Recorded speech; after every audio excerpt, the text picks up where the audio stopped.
Artinya dengan mengetahui saja, Ubay radhiyallahu anhu mengetahui bahwasanya ayat kursi adalah ayat teragung, sudah cukup Nabi SAW memujinya dan mengatakan, ya, sesungguhnya engkau berbahagia. Artinya makna hidup akan berbahagia dunia dan akhirat dengan ilmu yang kau miliki. Artinya dengan kau fahami saja ayat kursi ini, Allah akan utus pasukan bersenjata yang akan menjaganya dari syaitan sampai pagi.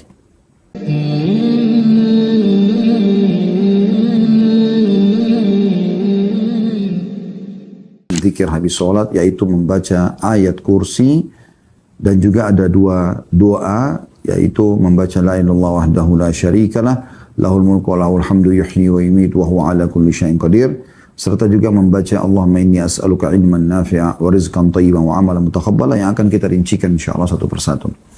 Kita akan mulai dengan ayat yang mulia, bahkan ini adalah ayat teragung dalam Al-Quran, yaitu ayat kursi.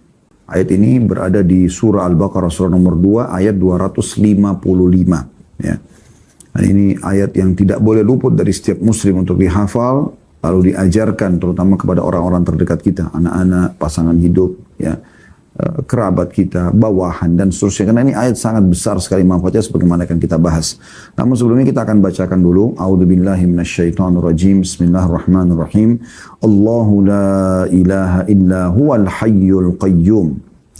Allah, siapa Allah itu? Tiada Tuhan yang berhak disembah melainkan Dia. Artinya tiada pencipta, pemilik, penguasa, ya, yang menghidupkan, yang mematikan, yang menggantikan siang dan malam, kecuali Allah. Dan Dia berhak disembah, artinya ditunduki, dipatuhi. La ta'khuduhu sinatun wala naum. Dia tidak akan pernah. Allahu la ilaha illa, tadi sudah kita jelaskan itu, illa huwa, ini sudah kita jelaskan, tidak Tuhan yang berhak disembah kecuali Allah. Lalu ada sifat Allah yang lewat tadi, al-hayyul qayyum, ya. Artinya yang hidup kekal, lagi terus menerus mengurus makhluknya. Ya. Jadi kita temukan tidak pernah air habis, tidak pernah udara habis, ya. Selalu saja semua kebutuhan dan dibutuhkan untuk roda kehidupan di muka bumi ini Allah penuhi, dan itu sifat Allah. Itu potongan ayat kursi yang pertama, Allahu la ilaha illa huwal hayyul qayyum, ya. Kemudian la ta'khuduhu sinatun wala naum. Allah tidak pernah mengantuk apalagi tidur. Ya. Allah tidak pernah mengantuk apalagi tidur. Jadi mengantukkan itu berarti orang sudah tidak bisa beraktivitas maksimal karena dia ngantuk. Apalagi kalau tidur. Sampai ada hadis Nabi SAW, rufi al-qalamu an thalath. Diangkat pena catatan amal dari 3 orang. Salah satunya wa anin naimi hatta istaiqid.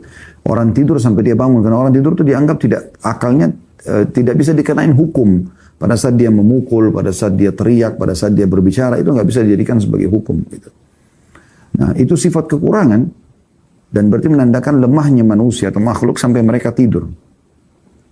Tapi Allah punya sifat kausalitas, sifat kesempurnaan. Allah itu tidak mengantuk apalagi tidur. Dan sudah pernah kita sampaikan riwayat, saya ingatkan kembali.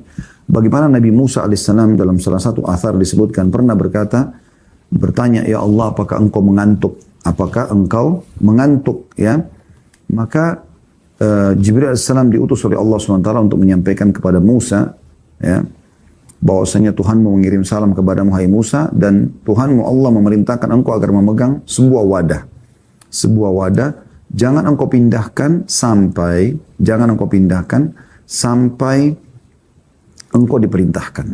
Sampai engkau diperintahkan. Maka Musa pun alaihissalam memegang dari waktu diperintahkan sampai menjelang malam.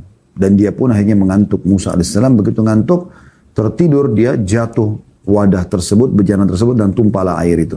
Maka pada saat itu pun Allah berfirman kepada Musa, hai Musa, ketahuilah kalau aku mengantuk apalagi tidur, maka alam semesta ini seperti air yang ada di bejanamu.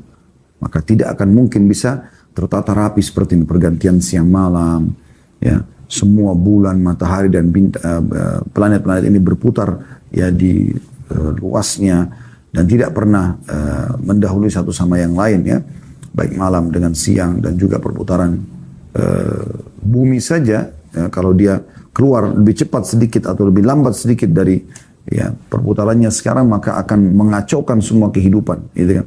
Bahkan akan menghancurkan apapun yang ada di dalamnya. tapi kuasa Allah Subhanahu wa taala mengatur semua itu, ya. Dan ini pasti menandakan ada Tuhan memang yang tidak pernah ngantuk ataupun tidur. Ini sifat Allah Subhanahu wa taala. Lalu lanjutannya, lahu ma fis samawati wa ma fil ard, miliknya lah atau kepunyaannya lah semua apa yang di langit dan di bumi. Ya. Ini kalau Anda fahami makna kalimat ini luar biasa. Ini penguatan terhadap tauhid kita. Jadi teman-teman sekalian, sehebat apapun yang kita miliki dari keterampilan dan kemampuan, misalnya ilmu pengetahuan, fisik yang kekar, wajah yang cantik atau gagah, ilmu pengetahuan yang luas gitu, kita memiliki gelar akademik sampai ke profesor dan segala macam ini, itu teman-teman sekalian, kalau kita menyadari dan kita mentauhidkan Allah SWT, kita akan tahu ternyata itu tidak ada apa-apanya. Tidak ada apa-apanya dengan ilmu Allah yang maha luas. Karena kita terbukti sampai kita berumur apapun, selalu ada saja hal yang kita tidak ketahui. Ya. Begitu juga dengan kelebihan fisik segala macam. Masih ada saja orang yang lebih tampan, ada yang lebih cantik, ada yang lebih putih dan seterusnya. Ya. Dan kalaupun ada orang yang berbuat buruk kepada kita, maka kita pun tahu dengan tauhid ini bahwasanya dia juga makhluknya Allah, dengan izin Allah pun dia bisa melakukan itu, ya. Maka kalau Anda memiliki nikmat yang Allah berikan, kembalikan kepada lahu ma fis samawati wa ma fil ard, milik Allah semua itu. Tidak boleh kita mengatakan, oh ini karena saya baca buku yang banyak, oh ini karena saya memang berusaha untuk mendalami bisnis ini dan bisnis itu sehingga saya bisa maju. Tidak, akhi dan ukhti.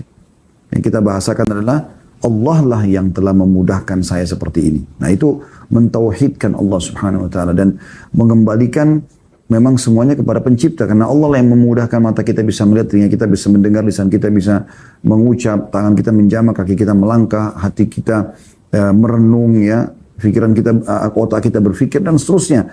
Ini kan memang ada penggeraknya, ada penciptanya. Qarun Allah Subhanahu wa taala hancurkan justru karena itu kan.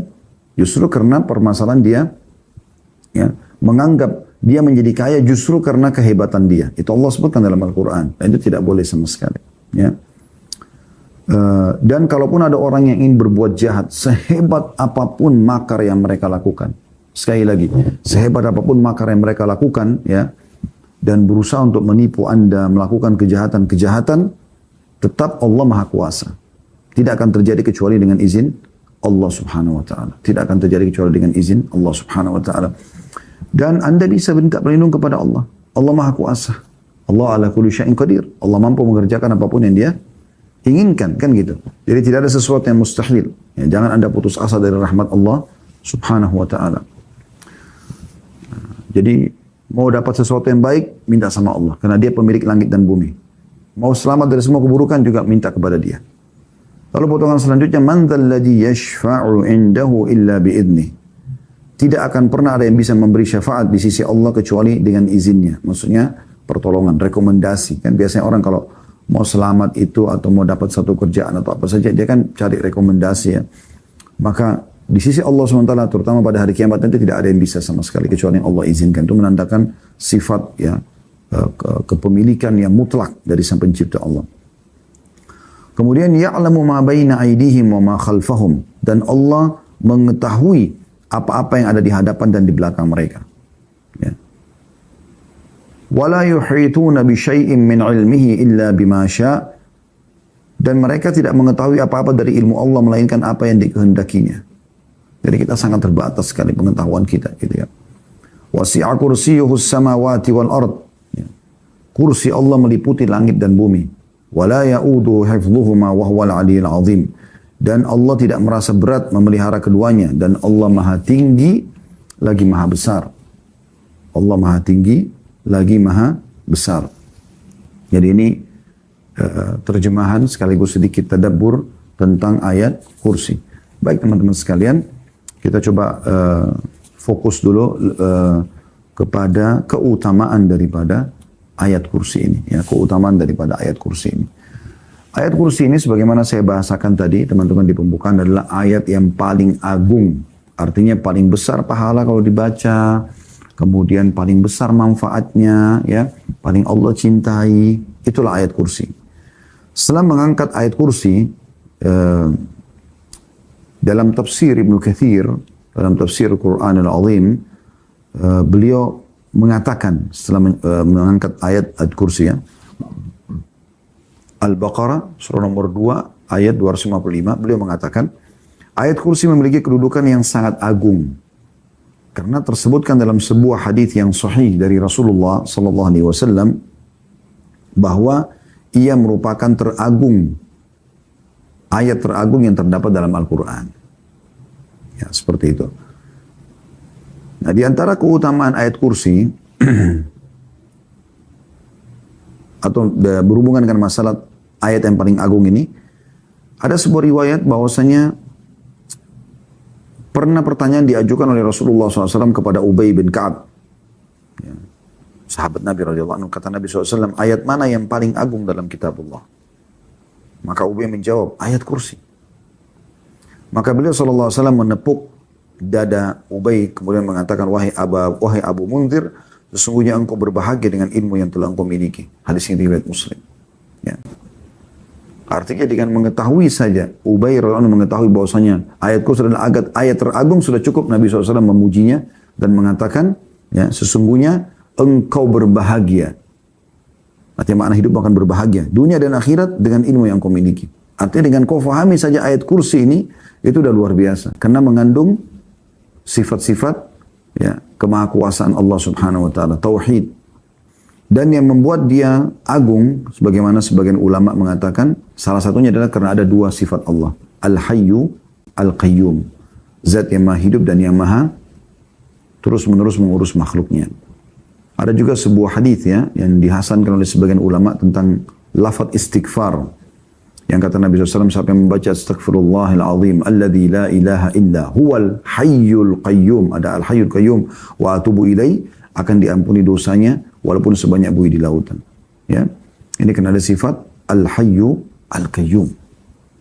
Nah ini kurang lebih keutamaan, ya, dari ayat kursi, yaitu ayat yang paling agung.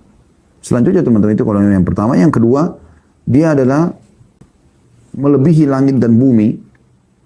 Ya, maksudnya kadarnya. Kalau Anda lihat bumi, langit dan bumi ini besar sekali dan segala macam fasilitas. Ayat kursi satu ini sudah cukup untuk menyaingi semua itu. Sesuai dengan hadis Nabi SAW. Hadis ini riwayat Tirmidzi, ya.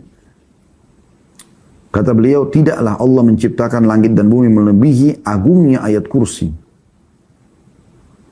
Tidaklah Allah menciptakan langit dan bumi melebihi agungnya ayat kursi. Karena dalam ayat kursi terdapat, ya, atau ayat tersebut mencakup nama dan sifat Allah. Sufyan ats-Tsauri berkata menanggapi hadis ini, sebab ayat kursi merupakan salah satu kalamullah, sedangkan kalamullah itu lebih agung daripada ciptaan Allah yang berupa langit dan bumi. Ini salah satu makna yang bisa difahami kenapa dikatakan ayat kursi lebih agung daripada langit dan bumi. Tapi bisa saja yang dimaksud dalam hadis ini adalah ayat kursi kalau dibaca sekali saja, itu sudah punya keutamaan yang sangat besar. Lebih baik daripada orang memiliki langit dan bumi. Karena kan kita temukan sering kali ada hadis Nabi SAW begitu, ya. Ya. Lebih baik daripada dunia dan seluruh isinya. Contoh misalnya salat sunnah 2 rakaat sebelum subuh, ya. Maksudnya antara azan dan iqamah subuh, sunnatul fajr. Kata Nabi SAW, rakaati fajr khairu minad dunya wa ma fiha. 2 rakaat salat subuh, ya, sebelum subuh itu lebih baik daripada dunia dan seluruh isinya. Kan itu luar biasa gitu, ya. Kemudian yang ketiga, dia termasuk zikir yang ditekankan selepas sholat, ya. Dan jaminannya surga. Artinya ayat ini membawa ke surga. Kata Nabi SAW dalam hadis riwayat An-Nasai dan ini disahihkan oleh Syekh Albani. Kata Nabi SAW, barang siapa yang membaca ayat kursi setelah sholat. Satu ayat loh ini, ayat kursi ini. Satu ayat. Al-Baqarah 255. Maka tidak ada yang menghalanginya masuk ke dalam surga kecuali kematian. Tentu maksudnya adalah sholat, ya. Kemudian dikatakan barang siapa yang membaca ayat kursi setelah sholat. Wajib 5 waktu ini. Baca ayat kursi. Jadi sholat dulu kemudian baca ayat kursi, ya. Maka tidak ada yang menghalangi dia masuk dalam surga kecuali kematian, ya. Dan ini satu hal yang luar biasa gitu. Dan ini kita ambil dari tafsir ayat kursi yang ditulis oleh Syekh Muhammad Shalih bin Utsaimin, ya, tentang masalah 4 keutamaan ayat kursi ini. Kemudian ayat kursi juga teman-teman sekalian anjurannya dibaca pada zikir pada zikir sebelum tidur. Sebagaimana Rasulullah SAW bersabda, apabila engkau mendatangi tempat tidur di malam hari, bacalah ayat kursi, niscaya Allah akan senantiasa menjagamu dari syaitan, tidak akan mendekatimu hingga waktu pagi. Hadis ini diriwayatkan oleh Bukhari. Tentu hadis yang serupa banyak sekali ya. Hadis yang serupa banyak sekali. Bagaimana Abu Hurairah diajarkan oleh seorang sosok syaitan yang mencoba mencuri dari Baitul Mal ayat kursi yang dia janjikan bahwasanya itu akan menyelamatkan dari gangguan syaitan, dan Nabi SAW membenarkan statement itu tapi mengatakan yang mencuri itu adalah syaitan. Itu juga ada sahabat Nabi yang lain juga ya. Begitu juga ya. Dia suka bersedekah dengan kurma, maka satu malam pernah hilang kurmanya dia. Maka dia pun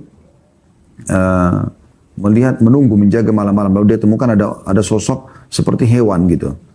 Tapi dia salam, ya, sahabat ini salam lalu dijawab gitu. Maka pada saat dijawab, ya, maka sahabat ini mengatakan, apa kau jin atau manusia? Dia mengatakan saya jin. Lalu kata sahabat ini, coba ulurkan tanganmu. Ulurkan, kata sahabat ini ternyata tangannya seperti anjing. Nah, ini disebutkan oleh Al-Mundhiri dalam kitab At-Targhib wa Tarhib, dan juga disahihkan oleh Syekh Albani dalam Sahih At-Targhib wa Tarhib hadisnya. Kemudian dan ini Anda bisa ikutin di hari Jumat kami membahas itu ya. Di jilid 2 bukunya. Kemudian dia pun ya pada saat itu berkata sahabat ini, apa yang bisa menyelamatkan kami dari kamu? Dari kalian ini kalau misalnya dia bilang baca Allahu la ilaha illa huwal hayyul qayyum. Maka tidak akan pernah ada yang bisa mengganggumu dari kalangan kami.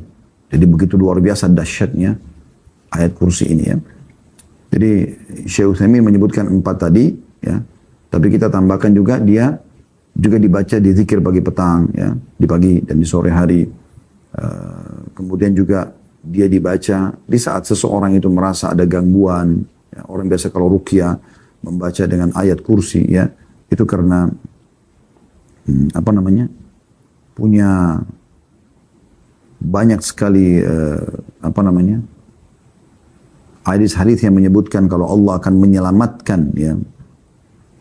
menyelamatkan seseorang itu dari syaitan dengan baca ayat kursi itu. Dalam hadis yang lain kalau masalah tidur juga ya, berhubungan tadi dengan poin yang kita juga bahas itu, siapa yang membaca ayat kursi pada saat mau tidur dia akan selamat dari syaitan sampai pagi hari ya. Syekh bin Baz mengatakan ayat kursi ini adalah ayat yang sangat agung dan memiliki keutamaan dalam kitab Allah Subhanahu wa taala. Karena mengandung tauhid dan keikhlasan kepada Allah, serta menerangkan tentang kebesaran Allah. Bila seseorang membaca ayat ini, kata beliau, setiap selesai sholat, maka ia akan menjaganya, ayat itu tadi, dan dari setiap kejahatan. Begitu pula jika membacanya ketika tidur. Ini diambil dari Majmu' Fatawa beliau ya, Syekh bin Baz jilid 9 halaman 323 gitu. Ya. Jadi dia punya keutamaan tersendiri ya tentang masalah ayat kursi ini. Tentu teman-teman sekalian, ada beberapa hal yang kadang-kadang juga orang nukil ya, tapi ini butuh mencari referensi yang benar tentang ayat kursi. Karena tidak semua hadis yang dinukil itu, ya, tapi ternyata dianggap punya keutamaan. Karena banyak juga penyebab hadis palsu, orang kadang-kadang menyebutkan hanya untuk memotivasi orang berbuat baik gitu. Tapi sebenarnya dia tidak ada gitu kan. Ini hati-hati dalam masalah seperti ini, makanya tadi kita sebutkan ya tentang hadis-hadis yang punya rujukan ya. Allahu a'lam ya. Tapi kalau misalnya ada hadis yang Anda temukan memang sifatnya dia punya dalil-dalil yang benar, tidak ada masalah ya. Juga ada hadis tentang masalah kalau Anda baca, tadi kan saya bilang di zikir pagi petang ya, tapi ada hadis yang berbunyi begini tentang keutamaan membaca ayat kursinya. Idza qara'aha ya. Idza qara'atha Qudwatan ujirat minna hatta tumsi. Ya, ini kasus tadi hadis Ubay, nama sahabat itu Ubay bin Ka'ab yang bertemu dengan jin tadi itu. Jadi itu mengatakan siapa yang membaca ketika pagi ayat kursi itu, maka dia akan diselamatkan dari kami sampai sore. Wa idza qara'at hina tumsi ujirat minna hatta tusbih. Kalau dia dibaca sore hari, maka dia akan ya selamat dari kami sampai pagi hari. Jadi banyak sekali keutamaan-keutamaan yang luar biasa dari ayat kursi itu sendiri. Ya. Baik teman-teman sekalian, ini berhubungan dengan masalah ayat kursinya ya. Dan mudah-mudahan ini bisa mewakili sebenarnya apa yang harus kita sampaikan berhubungan dengan ayat kursi. Intinya jangan sampai ketinggalan teman-teman sekalian. Baik di waktu-waktu yang kita sebutkan tadi ini adalah habis sholat. Supaya bisa masuk surga. Karena yang baca habis sholat 5 waktu maka tidak ada yang menghalangi antara dia dan surga kecuali kematian. Kemudian juga dibaca pada saat mau tidur, dibaca zikir pagi petang dan sudah kita coba sebutkan tadi keutamaan-keutamaan. Kemudian zikir selanjutnya teman-teman sekalian adalah habis sholat dianjurkan baca la ilaha illallah wahdahu la syarika lahul mulku wa lahul hamdu yuhyi wa yumiit wa huwa ala kulli syai'in qadir. Ya. Ini kalau kita rentet dari awal kita belajar zikir habis sholat ya. Itu di halaman 61. Saya ngajak teman-teman kembali dulu. Kan kita sekarang berada di halaman 68 ya. Kalau yang pegang bukunya bisa kembali ke halaman 61 dulu. Ada la ilaha illallah wahdahu la syarika lahul mulku wa lahul hamdu wa huwa ala kulli syai'in qadir. Jadi tidak ada yuhyi wa yumitnya. Dan itu cuma dibaca sekali di sini ya. Tapi ada sambungan Allahumma la mani lima a'taita wa la mu'ta lima mana'ta wa la yanfa'u dzal jaddu minkal jadd. Ini sudah panjang lebar kita jelaskan ya. Kemudian diulangi lagi la ilaha illallah di halaman 62-nya. Zikir yang lainnya juga la ilaha illallah wahdahu la syarika lahul mulku wa lahul hamdu wa huwa ala kulli syai'in qadir. Ya. Ini juga sama diulangi lagi tapi tidak ada yuhyi wa yumitnya ya. Kemudian juga kita dianjurkan baca subhanallah, alhamdulillah, Allah akbar masing-masing 33 kali. 100-nya kita baca la ilaha illallah wahdahu la syarikalah, lahul mulku wa lahul hamdu wa huwa ala kulli syai'in qadir. Tapi tidak ada yuhyi wa yumitnya. Dan sempat saya bacakan waktu itu ada keutamaan membaca zikir la ilaha illallah wahdahu la syarikalah ini ya. Saya ingatkan kembali karena ini zikir penting sekali dan coba amalkan teman-teman sekalian karena keutamanya sangat besar. Ini sudah saya bacakan pada pertemuan yang lalu di awal kita bahas zikir habis sholat ya. Tapi saya sendiri merasa nggak ada ruginya kita mengulanginya. Mungkin mengingatkan kita kembali kalau kita belum amalkan. Atau kalau kita sudah amalkan kita dapat keutamaan majelis ilmunya ya. Perhatikan saya ambil dari buku Sahih Targhib wa Tarhib ya. Tulis oleh Mundhir dan telusuri hadisnya oleh Syekh Albani. Yaitu hadits Abu Dzar radhiyallahu anhu. Kata Nabi SAW, man qala fi duburi salatil fajri wa huwa thanin rijlaihi qabla an yatakallam la ilaha illallah wahdahu la syarika lahul mulku wa lahul hamdu yuhyi wa yumiit wa huwa ala kulli syai'in qadir 10 marrat kataballahu lahu 10 hasanat wa maha anhu 10 sayyiat wa rafa'a lahu 10 darajat wa kana yawmahu dhalika kullahu fi hirzin min kulli makruh wa hurisa min asyaitan wa lam yanbaghi li dhanbin an yudrikahu fi dhalika al-yawmi illa syirka billah. Barang siapa yang setelah sholat subuh, tadi kan di buku kita dibaca selepas sholat ya, tapi di sini disebutkan bacanya selepas sholat subuh. Artinya di 5 waktu sholat dianjurkan baca, tapi di sholat subuh ini, dan ada riwayat lain juga menyebutkan asar dan maghrib ya, anjurannya 10 kali. 10 kali. Kalau habis sholat duhur ya, dan isya, ini anjurannya baca sekali-sekali saja. Ya. Nah kalau Anda jaga selepas sholat subuh, selepas sholat asar, selepas sholat maghrib ini, Anda baca 10 kali, perhatikan. Hadits ini dulu menyebutkan tentang masalah subuh dulu ya. Kata Nabi SAW, barang siapa yang selepas sholat subuh, semenjak dia menekuk kedua kakinya. Jadi belum mengubah posisi ya kaki kanan yang masih terlipat jari-jarinya dan kakinya ke atas ya. Gitu. Barang siapa yang selepas sholat subuh, sementara dia masih menekuk kedua kakinya, sebelum dia berbicara sama orang, membaca la ilaha illallah wahdahu la syarikalah lahul mulku wa lahul hamdu yuhyi wa yumiit wa huwa ala kulli syai'in qadir 10 marrat. Tidak ada Tuhan yang berhak disembah kecuali Allah, miliknya lah kerajaan, miliknya lah puji-pujian, dia maha hidup dan dia yang menghidupkan dan mematikan, dan dia mampu mengerjakan apa yang dia inginkan 10 kali. Di sini hadis tentang subuh ya. Lalu kata Nabi SAW, kataballahu lahu 10 hasanat, Allah akan catatkan baginya 10 pahala. Wa maha anhu 10 sayyiat, dan akan dihapus darinya 10 dosa. Wa rafa'a lahu 10 darajat, dan akan diangkat untuknya 10 derajat. Wa kana yaumahu dzalika kullahu fi hirzin min kulli makruh. Dan pada hari itu dia akan dijauhkan dari semua yang dia tidak suka. Wa hurisa minasyaiton, dan diselamatkan dari syaitan. Wa lam yanbaghi li dzambin an yudrikahu fi dzalikal yaumi illa syirka billah. Dan tidak akan ada dosa yang bisa membinasakan dia, menyusahkan hidupnya, menyedihkan dia kecuali syirik kepada Allah. 10 kali. Anda dapat keutamaan pertama, dicatat 10 pahala. Keutamaan kedua, dihapus 10 dosa. Keutamaan ketiga, diangkat 10 derajat. Di keutamaan keempat, dia akan diselamatkan dari semua yang dia benci pada hari itu. Apapun yang membahayakan, dia akan hilang. Yang kelima, dia akan selamat dari syaitan pada hari itu. Yang keenam, tidak ada dosa yang bisa membinasakan dia, menyusahkan hidupnya kecuali syirik kepada Allah. Ya. Ini yang keenam. Yang ketujuh, ada riwayat ditambah, ya, tambahan riwayat lain, yaitu wa kana lahu bikulli wahidatin qalaha itqu raqabatin mu'minah. Dan setiap satu kali dia ucapkan, dia mendapatkan seperti membebaskan satu orang hamba sahaya. Kan disuruh baca 10. Berarti dia dapat keutamaan seperti bebasin 10 orang budak. Bagaimana Anda kalau bebasin satu orang budak? Selama dia bebas, dia mulai beraktivitas kemana-mana. Ya. Maka Anda akan panen pahalanya. Karena Anda yang bebasin dia kan. Kasus Bilal dibebaskan oleh Abu Bakar dan Abu Bakar panen semua pahala Bilal. Karena beliau yang bebaskan sehingga Bilal bisa luasa beribadah, bisa makan tenang, bisa berumah tangga dan semua keturunannya kemana-mana gitu. Ya, karena semuanya jadi bebas karena kasus pembebasan, makanya pahalanya sangat besar gitu.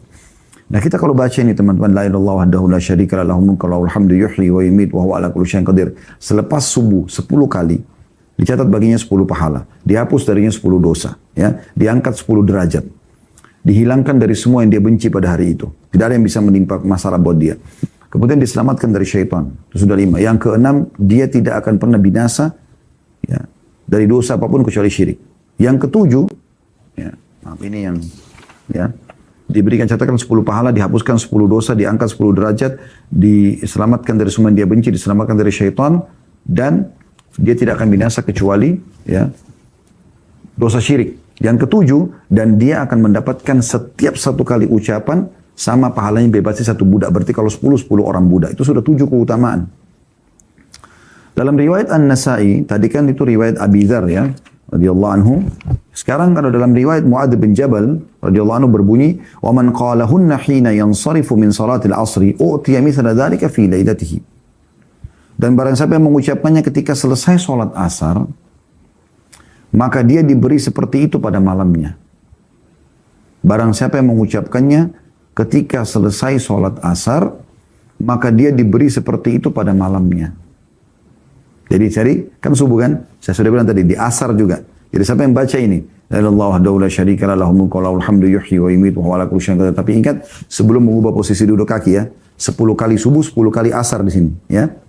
Maka sama, diberikan 7 keutamaan tadi. Dicatatkan baginya 10 pahala, dihapuskan darinya 10 dosa, diangkat 10 derajat, diselamatkan dari semua yang dia benci pada hari itu, diselamatkan dari syaitan, diselamatkan dari apapun dosa yang bisa membinasakan dia kecuali syirik kepada Allah. Dan yang ketujuh, seperti dia setiap satu kali ucapan, ini kan 10 kali, mendapatkan pembebasan satu orang budak. Berarti 10 kali sama dengan 10 budak. Nah di sholat asar juga sama tadi disebutkan. Jadi lakukan sama sebelum mengubah posisi kaki, ya. Riwayat yang lain dari hadis Umara bin Shabib As-Sabai radhiyallahu anhu, beliau berkata Rasulullah SAW bersabda, "Man qala la ilaha illallah wahdahu la syarikalah, lahul mulku wa lahul hamdu yuhyi wa yumiit wa huwa ala kulli syai'in qadir asyra marrat." Sama tadi ya. Siapa yang mengucapkan la ilaha illallah wahdahu la syarikalah, lahul mulku wa lahul hamdu wa huwa yuhyi wa yumiit wa huwa ala kulli syai'in qadir 10 kali ala ithril maghrib. Selepas salat maghrib, ya. Selepas salat maghrib. Ba'atsallahu lahu maslahatan yahfazunahu minasyaitani hatta yusbih. Allah akan utus pasukan bersenjata yang akan menjaganya dari syaitan sampai pagi. Sudah baca habis maghrib. Ini berarti keutamaan yang ke-8. Ya. Tapi ini, karena Nabi SAW sebutkan maghrib, berarti adanya penjagaan pasukan, ya, yang akan menjaga dari syaitan di malam hari. Habis maghrib dijaga sampai pagi. Ini keutamaan yang ke-8 tapi hanya didapatkan kalau dibaca habis maghrib, ya. Cuma semua keutamaan tadi yang 7 itu bisa didapatkan juga walaupun kita baca habis maghrib di sini, ya. Wa kataba lahu biha 10 hasanatin mujibat. Dan Allah memberikan kepada dia 10 pahala yang pasti membawanya masuk ke dalam surga. Jadi mirip dengan keutamaan tadi, ya. Wa maha anhu 10 sayyiatin mubiqat. Dan Allah akan menghilangkan dari dia 10 dosa yang bisa membinasakan dia. Wa kanat lahu bi'adli 10 raqabatin mu'minat. Dan itu senilai dengan 10 pembebasan 10 orang budak mukminah. Berarti intinya kita baca, teman-teman sekalian, 10 kali habis subuh, sebelum posisi kaki, habis asar dan habis maghrib. Usahakan sebelum ubah posisi kaki, ya. Kita baca 10 kali. Keutamaan tadi 7 sudah kita sebutkan, ya. Yaitu dia akan mendapatkan 10 pahala, dihapus 10 dosa, diangkat 10 derajat, ya, kemudian dihilangkan dari segala yang makruh atau dia benci pada hari itu, diselamatkan dari syaitan, kemudian dia juga tidak akan binasa kecuali dari dosa syirik, dan dia juga bisa mendapatkan setiap satu zikirnya seperti bebasnya satu orang budak, ya. Kemudian ditambah tadi di hadis ini, kalau dia baca habis maghrib, Allah akan datangkan, ini keutamaan yang ke-8, tentara yang akan menjaganya dari syaitan sampai pagi, gitu kan. Ini keutamaan tambahan, sisanya keutamanya mirip dengan tadi. Ya. Berarti ada 8 buah keutamaan. Ya. Ada hadis yang mulia, saya harap kita bisa Allah mudahkan, Allah berikan taufik untuk mengamalkan teman-teman sekalian. Hadis ini luar biasa gitu. Kata Abu Ayyub radhiyallahu anhu bahwa Rasulullah SAW bersabda, "Man qala idza asbaha la ilaha illallah wahdahu la syarikalah, lahul mulku wa lahul hamdu wa huwa ala kulli syai'in qadir." Ya. Siapa yang baca di pagi hari, ya, tapi di sini tidak disebutkan masalah selepas sholat, ya. Cuma dibaca di pagi hari. Kalau tadi kan dihubungkan dengan sholat 5 waktu, ya, subuh, asar, dan maghrib. Siapa yang membaca di pagi hari, la ilaha illallah wahdahu la syarikalah, lahul mulku wa lahul hamdu wa huwa ala kulli syai'in qadir, 10 marrat, 10 kali. Ya. Kataballahu lahu bihinna 10 hasanat, Allah akan catatkan baginya 10 pahala, wa maha bihinna 10 sayyi'at, dan Allah akan hapus 10 dosa, wa rafa'a lahu bihinna 10 derajat, dan Allah akan angkat 10 derajat, wa kunna lahu idla itaqati arba'ir riqab, dan dia setara dengan bebasin 4 orang budak, wa kunna lahu harasan min hatta yumsi, dan akan menjadi tameng, penolong bagi dia dari syaitan sampai sore hari. Wa man qalahunna idza shalla al-maghriba dubura salati famithlu dzalika hatta yusbih, dan siapa yang mengucapkannya selepas salat maghrib, maka dia akan dapatkan keutamaan yang sama, gitu, ya. Dalam riwayat lain, wa kunna lahu idla 10 riqab, dan itu akan setara dengan 10 membebaskan 10 orang budak, ya. Kemudian dalam hadis yang lain, ya, kata Nabi SAW, man qala, ini hadis Mu'adz bin Jabal radhiyallahu anhu, kata Nabi SAW, man qala hina yansarifa min salatil ghadat, siapa yang mengucapkan selepas salat subuh, la ilaha illallah wahdahu la syarika lah, lahul mulku wa lahul hamdu biyadihil khair wa huwa ala kulli syai'in qadir, 10 marrat. Jadi perhatikan beda lafadznya, ya. Siapa yang mengucapkan selepas salat subuh, la ilaha illallah wahdahu la syarika lah, lahul mulku wa lahul hamd, sampai sini berhenti dulu. Tadi kan yuhyi wa yumit, kalau ini tidak ada yuhyi wa yumitnya. Langsung biyadihil khair. Di tempat yuhyi wa yumiit diganti biyadihil khair wa huwa ala kulli syai'in qadir. Siapa yang baca ini selepas salat subuh, kata Nabi SAW, ya, la ilaha illallah wahdahu la syarika lah, lahul mulku wa lahul hamd, berhenti di situ, karena jangan dicampur baur. Kalau tadi kan setelah itu lahul mulku wa lahul hamdu yuhyi wa yumiit. Kalau sekarang tidak, lahul mulku wa lahul hamdu biyadihil khair, ya, wa huwa ala kulli syai'in qadir, 10 kali, u'tiya bihinna sab'an, dia akan diberikan 7 manfaat. Jadi saran kami, amalkan teman-teman zikir ini berbeda, berpisah. Anda habis sholat subuh, habis maghrib, habis isya, habis subuh, habis asar, habis maghrib, zikir tadi. La ilaha illallah la syarika lah, lahul mulku wa lahul hamdu yuhyi wa yumiit wa huwa ala kulli syai'in qadir, 10 kali. Anda akan dapat tadi, sudah kita sebutkan 7 keutamaan yang semuanya sama, tapi kalau habis sholat maghrib dibaca, ada tambahannya, akan dapat tentara yang menjaga sampai pagi, kan gitu. Nah, kemudian kalau riwayat ini, zikirnya adalah yuhimid diganti biyadil khair. Jadi Anda baca la ilaha illallah la syarika lah, lahul mulku wa lahul hamdu, sampai situ berhenti, lalu Anda ganti yuhimid di zikir awal biyadil khair wa huwa ala kulli syai'in qadir. Anda baca ini 10 juga, ya. Kalau Anda baca 10 kali ini akan diberikan 7. Yaitu yang pertama, kataballahu lahu bihinna 10 hasanat. Allah catat baginya 10 pahala. Beda dengan yang tadi, ya. Karena tadi pakai yuhimid, ini pakai biyadil khair. Wa maha anhu bihinna 10 sayyi'at, dan akan dihapus darinya 10 dosa. Wa rafa'a lahu bihinna 10 derajat, dan akan diangkat dia 10 derajat, ya.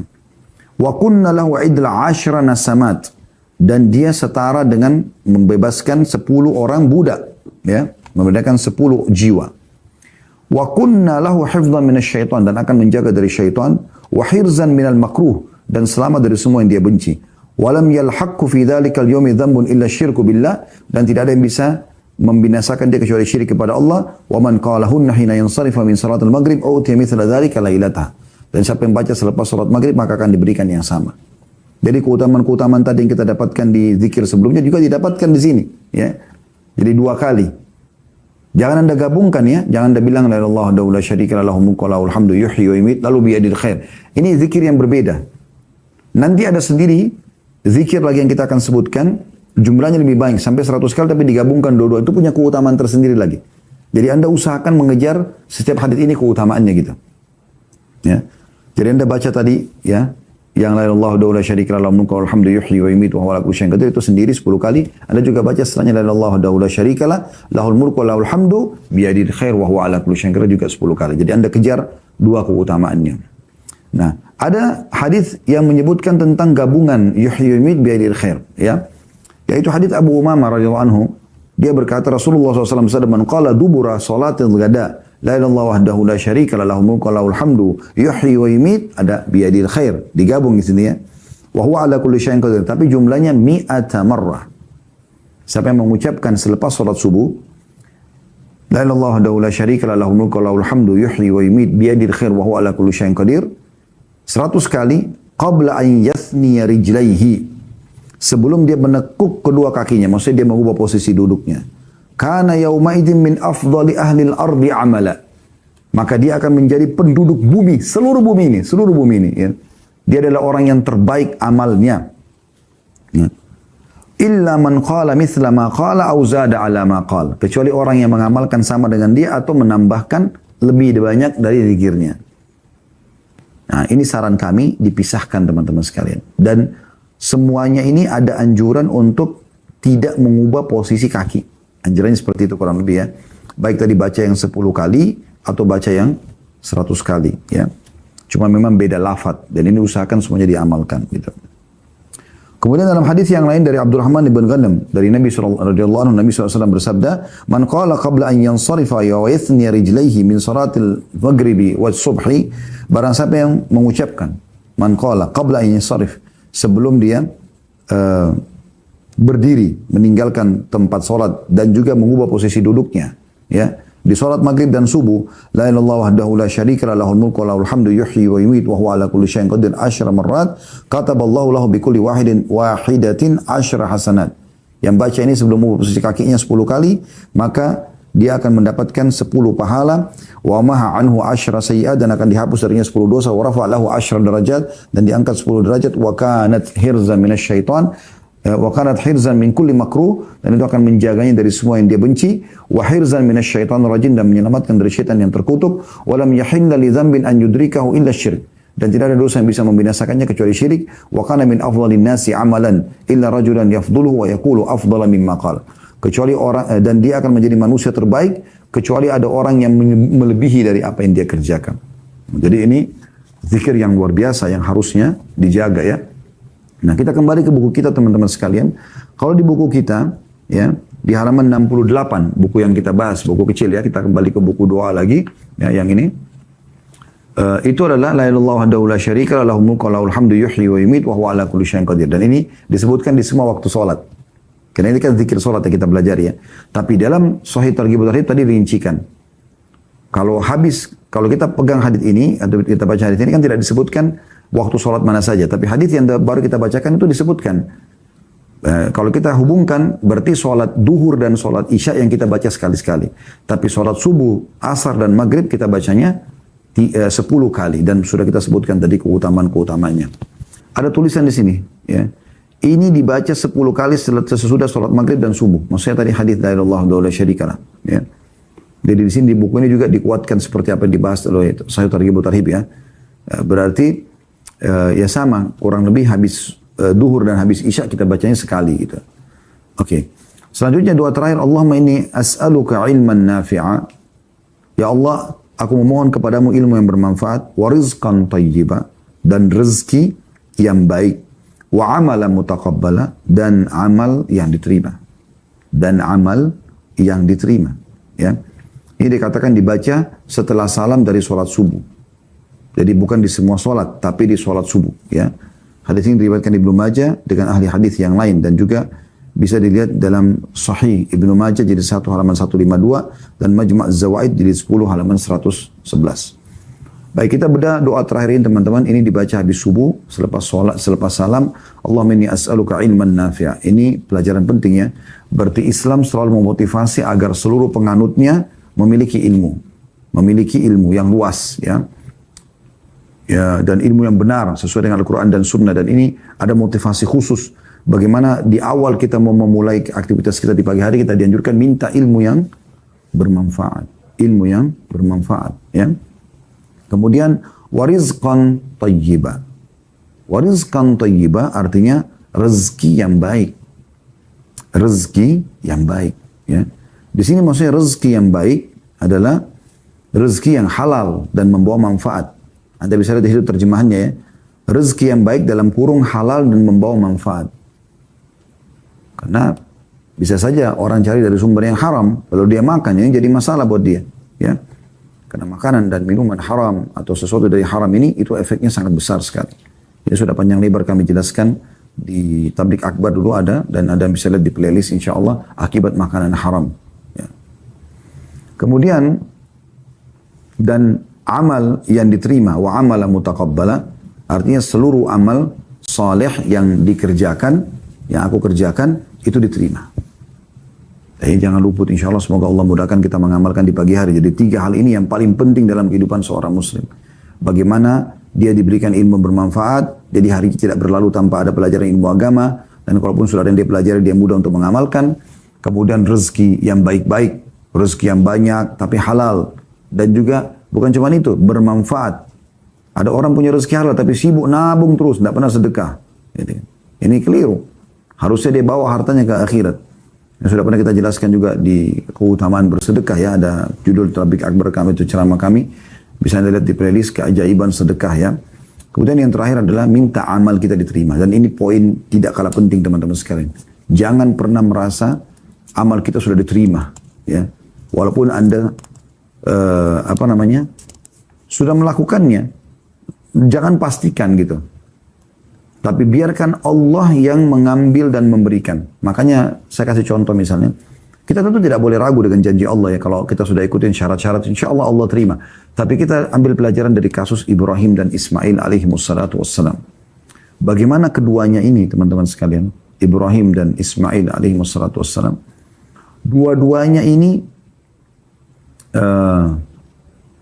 pada saat sudah menjalankan perintah Allah.